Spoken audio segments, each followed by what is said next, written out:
You are never denied, you are only redirected. So kung mag-fail ka sa isang bagay, may plan palagi si Lord para sa.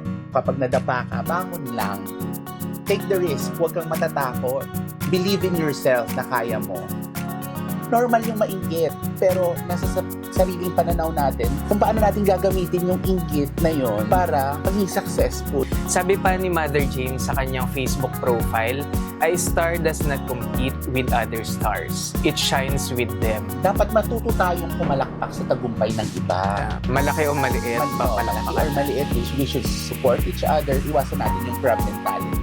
Tama. Diba? Walang instant victory or instant success sa buhay. Before naman, tagapalakpak lang din naman talaga ako. Opo. Diba? Isa lang din akong tagahanga. Yun kasi yung meron talaga ako, yung lakas ng loob. Lahat ng bagay gagawin ko para maabot yung pangarap ko. At pag nandun ka na, be grateful sa lahat ng mga tumulong sa'yo. Huwag mo silang kakalimutan.